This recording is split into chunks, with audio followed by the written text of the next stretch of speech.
Hai sahabat buku, selamat datang di kanal ini, ruang berbagi cerita dan gagasan, di mana setiap halaman membawa kita menjelajah makna.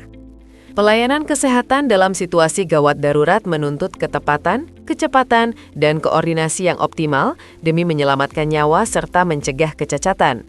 Dalam kondisi kritis, setiap keputusan yang diambil memiliki dampak besar terhadap keselamatan pasien. Oleh karena itu, pemahaman yang baik mengenai sistem pelayanan di ruang gawat darurat, termasuk mekanisme penentuan prioritas penanganan, menjadi hal yang sangat penting. Kesadaran dan literasi kesehatan masyarakat juga berperan besar dalam menciptakan proses pelayanan yang efektif, efisien, serta minim kesalahpahaman antara pasien dan tenaga medis.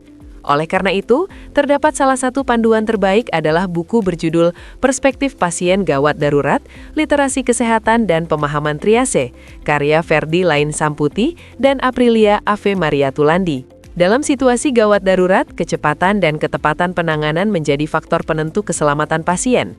Kondisi yang mengancam nyawa seperti gangguan jalan nafas, pernapasan, sirkulasi, hingga penurunan kesadaran membutuhkan intervensi medis segera. Oleh karena itu, ruang gawat darurat hadir sebagai unit layanan yang beroperasi 24 jam dengan dukungan tenaga medis terlatih serta fasilitas yang memadai. Penanganan yang terlambat dapat berakibat fatal, sehingga sistem kerja yang terstruktur menjadi kebutuhan utama dalam pelayanan kegawat daruratan. Pembahasan awal dalam buku ini menguraikan secara komprehensif mengenai konsep dasar gawat darurat, mulai dari definisi, kategori pasien, prinsip penanganan, hingga tujuan penyelenggaraan layanan di IGD. Dijelaskan pula perbedaan antara unit gawat darurat, UGD, dan instalasi gawat darurat, IGD, berdasarkan kelengkapan fasilitas dan sumber daya manusia.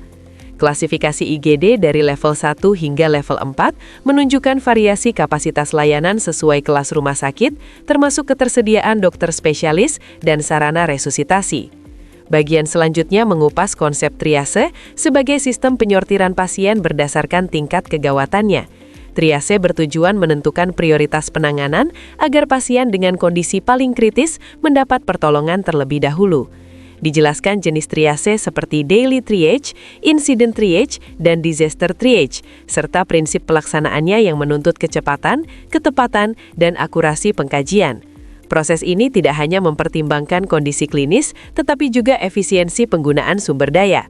Buku ini juga memaparkan berbagai model sistem triase yang digunakan secara internasional, seperti triase konvensional dengan label warna, merah, kuning, hijau, hitam, start pada kejadian korban massal, Patient Acuity Category Scale atau PACS, Australian Triage Scale atau ATS, Emergency Severity Index atau ESI, hingga Manchester Triage System atau MTS.